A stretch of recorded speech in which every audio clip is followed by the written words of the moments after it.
Super 6 హామీలో భాగంగా స్త్రీ శక్తి పథకానికి కూటమి ప్రభుత్వం శ్రీకారం చుట్టింది. దేశం స్వాతంత్ర దినోత్సవం సందర్భంగా ప్రారంభమైన ఈ పథకం ద్వారా రాష్ట్ర మహిళలకు ఆర్టీసీ బస్సుల్లో ఉచిత ప్రయాణం కల్పించింది. నెల్లూరు జిల్లాలో మొత్తం 7 డిపోల్లో ఈ కార్యక్రమాన్ని అమలు చేస్తున్నట్లు RTC regional manager Sheikh Shamim తెలిపారు. పల్లె వెలుగు, ultra Palle Velugu, express, ordinary లాంటి బస్సులకు ఈ స్కీమ్ వర్తిస్తుందన్నారు. ఆంధ్రప్రదేశ్ రాష్ట్రంలో ఎక్కడి నుంచి ఎక్కడికైనా ఫ్రీగా జర్నీ చేసే సౌకర్యం కల్పించామంటున్న నెల్లూరు జిల్లా రవాణా శాఖ రీజనల్ మేనేజర్ షేక్ షమీంతో మా ప్రతినిధి కృష్ణ ఫేస్ టు ఫేస్. 2024లో జరిగిన సార్వత్రిక ఎన్నికల్లో కూటమి ప్రభుత్వం మహిళలకు ఆర్టీసీ బస్సులు ఉచిత ప్రయాణం కల్పిస్తామని హామీ ఇచ్చింది. ఈ మేరకు 2025 ఆగస్టు 15వ తారీఖున ఈ యొక్క పథకాన్ని, మహిళలకు ఆర్టీసీ బస్సు ఉచిత పథకాన్ని రాష్ట్ర వ్యాప్తంగా ప్రారంభించున్నారు. ఈ యొక్క పథకానికి స్త్రీ శక్తి అని పేరు పెట్టారు. ఈ నేపథ్యంలో ఈ రోజు ప్రారంభం కానున్న ఈ యొక్క మహిళలకు ఆర్టీసీ బస్సు ఉచిత ప్రయాణం నెల్లూరు జిల్లా వ్యాప్తంగా కూడా అమల్లోకి రానుంది. దీనికి సంబంధించి విధి విధానాల మధ్య మాట్లాడడానికి నెల్లూరు జిల్లా రీజనల్ ఆఫీసర్, రవాణా శాఖ ఆఫీసర్ షమీం మనతో ఉన్నారు. ఆమె అడిగి విషయం తెలుసుకున్నాం. మేడం చెప్పండి, స్త్రీ శక్తి పథకం అమలుకు సంబంధించి మన నెల్లూరు జిల్లా విధి విధానాలు. గౌరవ సీఎం గారు ఈరోజు మన విజయవాడలో ఓపెన్ చేస్తున్నారు. అది అక్కడ ఇనాగ్రేషన్ అయిన తర్వాత మన నెల్లూరు జిల్లాలో 5 గంటలకి ఇక్కడ గౌరవ మినిస్టర్ గారు ఇక్కడ ఓపెన్ చేస్తారు. ఈ కార్యక్రమానికి మినిస్టర్ గారు, ఎంపీ గారు, ఎమ్మెల్యే గారు, అదేవిధంగా కలెక్టర్ గారు, మా జోనల్ చైర్మన్, మా ఎగ్జిక్యూటివ్ డైరెక్టర్ గారు కూడా అటెండ్ అవుతారు. ఇక్కడ ఏంటంటే మాకు నెల్లూరు జిల్లాలో మొత్తం 7 డిపోలు ఉన్నాయి. నెల్లూరు 1, నెల్లూరు 2 ఇక్కడ కండక్ట్ చేస్తాము. నెక్స్ట్ లోకల్ డిపో అక్కడ చూసుకుంటే, బయట డిపోస్ చూసుకుంటే కందుకూరు, కావలి, ఆత్మకూరు, ఉదయగిరి, రాపూరు, ఈ డిపోస్లో కూడా కన్సర్న్ ఎమ్మెల్యేలు అక్కడ అటెండ్ అయ్యి 5 గంటలకి అందరూ అక్కడ ఇనాగ్రేషన్ అనేది కండక్ట్ చేస్తున్నాము. ఫస్ట్ 5 తర్వాత అక్కడ సీఎం గారి టికెట్, అక్కడ 0 ఫేర్ టికెట్ ఇచ్చిన తర్వాత మా జిల్లాలో కూడా వివిధ కాన్స్టిట్యున్సీలో అక్కడ ఉన్న లోకల్ ఎమ్మెల్యేలు, అదేవిధంగా ఇక్కడున్న మన మినిస్టర్ గారు అందరూ ఒకేసారి ఓపెనింగ్ చేస్తున్నారు.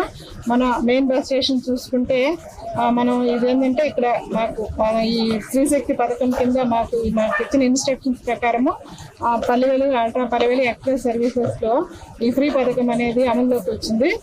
మన స్టేట్ వైడ్ చూసుకుంటే 5 ప్రోడక్ట్లు ఇచ్చారు. అవి పల్లెవేలు, అల్ట్రా పల్లెవేలు, express, ordinary, city ordinary, city metro express అనమాట. మనకి సిటీ ఆర్డినరీ, మెట్రో ఎక్స్ప్రెస్లు మన దగ్గర లేవు. మన దగ్గర ఉన్నవి పల్లెవేలు, అల్ట్రా పల్లెవేలు, ఎక్స్ప్రెస్లు, వాటిలో మాత్రమే ఆలో ఉంటుంది. కాబట్టి మన ఏదైతే స్త్రీ శక్తి పథకం అమల్లోకి వచ్చిన తర్వాత ఆ స్త్రీలు ఈ పథకాన్ని ఉపయోగించుకుంటే మంచిది. ఎందుకంటే చాలా మంది పల్లెటూర్లలో చదువుకొని ఉంటారు. వాళ్ళు జాబ్స్ లేని వాళ్ళు out sourcing basis, contract basis మీద నెల్లూరుకి వచ్చి జాబ్ చేస్తూ ఉంటారు. వాళ్ళ శాలరీస్ కూడా ఎక్కువ 10,000, 8,000 తక్కువ శాలరీస్ వర్క్ చేస్తున్న వాళ్ళకి ఈ ఫ్రీ బస్ పాస్ వల్ల, ఫ్రీ పథకం వల్ల వాళ్ళకి నెలకి ఒక 2,000 వరకు ఛార్జీలు సేవ్ అవుతాయి.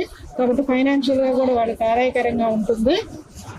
అదేవిధంగా మన జిల్లాలో చూసుకుంటే మొత్తం 429 బస్సులు ఉన్నాయి. ఈ స్త్రీశక్తి పథకంకి మనం ఆపరేట్ చేసే 429 బస్సులు. ఆ 429 బస్సెస్లో మహిళలు ఎక్కడి నుంచి ఎక్కడికైనా రాష్ట్ర వ్యాప్తంగా కూడా ప్రయాణం చేయొచ్చు. వాళ్ళు ఎక్కేటప్పుడు ఆధార్ కార్డు కానీ, ఎనీ ప్రూఫ్ కానీ మా కండక్టర్ గారికి చూపిస్తే వాళ్ళకి 0 ఫేర్ టికెట్ అనేది ఆ కండక్టర్ గారు ఇస్తారు. మేడం, ఇప్పటికే విద్యార్థులు కావచ్చు, డైలీ ఏదైతే ఉద్యోగాలకు వస్తున్నారో మహిళలు కావచ్చు, వాళ్ళు పాస్ తీసుకుంటారు, మంత్లీ పాస్. వీళ్ళు ఏ విధంగా దాన్ని ఉపయోగించుకోవాలి? ఆ ప్రాసెస్ అనేది వాళ్ళు ఇంకా అవసరం ఉండదండి. ఎందుకంటే మాకు ఫ్రీ వచ్చిన తర్వాత పిల్లల దగ్గర నుంచి ఎంప్లాయీస్ కానీ ఎవరైనా ఎనీ లేడీ ప్యాసింజర్స్ మా బస్సెస్లో ఫ్రీగా ట్రావెల్ చేయొచ్చు. ఇప్పుడు మీరు చెప్పిన 3 బస్సుల్లో ఆల్ట్రా ఎక్స్ప్రెస్ కావచ్చు, మామూలు ఎక్స్ప్రెస్ కావచ్చు, సిటీ ఆర్డినరీ బస్సులో, పల్లె వెలుగుల బస్సులు మాత్రం నెల్లూరు జిల్లా వ్యాప్తంగా కూడా ఎటువంటి ఇబ్బంది లేకుండా మహిళలు ప్రయాణించా? నెల్లూరు జిల్లా వ్యాప్తమే కాకుండా స్టేట్ వైడ్ ఎక్కడి నుంచి ఎక్కడికన్నా ప్రయాణం చేయొచ్చు. రాష్ట్ర వ్యాప్తంగా ఈ పథకం ఈ రోజు అమలు కానుంది. ఈ పథకానికి సంబంధించిన మహిళలు ఏదైతే ఎన్నికల్లో భాగంగా కూటమి ప్రభుత్వం ఇచ్చిందో దీనికి సంబంధించి రాష్ట్ర వ్యాప్తంగా కూడా ఈ పథకం అమలులోకి రానుంది. ప్రస్తుతం మెట్రో ఎక్స్ప్రెస్, ఆల్ట్రా ఎక్స్ప్రెస్ లేవు కనుక నెల్లూరు జిల్లా సంబంధించి ఆల్ట్రా, అది Palle Velugu express, city ordinary, ultra Palle Velugu లాంటి బస్సులు మనకు అందుబాటులో ఉన్నాయి. ఈ బస్సుల్లో నెల్లూరు జిల్లా వ్యాప్తంగా కావచ్చు, రాష్ట్ర వ్యాప్తంగా వెళ్తున్న మహిళలు కావచ్చు, నెల్లూరు జిల్లాలో ఉన్న 7 డిపోలు ఏదైతే ఉదయగిరి, కావలి, కందుకూరు, నెల్లూరు 1 డిపో, నెల్లూరు 2 డిపో సంబంధించి, ఆత్మకూరు డిపో, ఈ విధంగా ఎయిర్ డిపోలకు సంబంధించి 492 బస్సులు ఏర్పాటు చేస్తున్నాం. ఈ 492 బస్సుల్లో మహిళలకు ఎటువంటి ఇబ్బందులు లేకుండా మేము ఏర్పాటు చేస్తున్నాం. మహిళలు కావచ్చు, పిల్లలు కావచ్చు, అదేవిధంగా విద్యార్థులు కావచ్చు, ఎవరైనా బస్సు ఎక్కిన వెంటనే సంబంధిత కండక్టర్కి ఏదైతే వాళ్ళ ప్రూఫ్, రేషన్ కార్డు కావచ్చు, ఆధార్ కార్డు కావచ్చు, పాస్బుక్ కావచ్చు, ఏదైనా ఒక ప్రూఫ్ కండక్టర్ చూపించినట్లయితే 0 ఫర్ టికెట్ ఇస్తున్నారు. అయితే టికెట్ మీద పేమెంట్ ఉన్నా కూడా ఎవరు మహిళలు డబ్బులు చెల్లించిన అవసరం లేదు. 0 ఫర్ టికెట్ తీసుకుని సురక్షితంగా ప్రయాణం చేయొచ్చు. మహిళలకు ఎటువంటి ఇబ్బందులు లేకుండా మేము అదనపు బస్సులు ఏదైతే ఏ రూట్లో నుంచి ఏ రూట్లో ఎక్కువగా క్రౌడ్ ఉందో, అంటే మహిళలు ఎక్కువ ప్రయాణిస్తున్నారో ఆ రూట్లో మేము ఎక్స్ట్రా బస్సులు నడపడానికి కూడా మేము సిద్ధంగా ఉన్నాం. దీనికి సంబంధించి రాష్ట్ర ప్రభుత్వం ఇచ్చిన ఇన్స్ట్రక్షన్ ప్రకారం నెల్లూరు జిల్లా రీజనల్ సంబంధంగా ఎటువంటి ఇబ్బందులు లేకుండా రవాణా ఏర్పాట్లు మేము చేస్తున్నామని చెప్పి జిల్లా రవాణా శాఖ అధికారి తెలియజేస్తారు. కెమెరామెన్ చలపతో కృష్ణ, 6 టీవీ నెల్లూరు. రాష్ట్రంలో మహిళాభివృద్ధి కోసం కూటమి సర్కార్ చిత్తశుద్ధితో కృషి చేస్తుందన్నారు ఏపీ మంత్రి అనకాని సత్యప్రసాద్. సూపర్ 6 పథకాలను యువగలంలో ఆలోచన చేసి అధికారంలోకి రాగానే అమలు చేస్తున్నామని తెలిపారు. ఇక 15 ఆగస్టున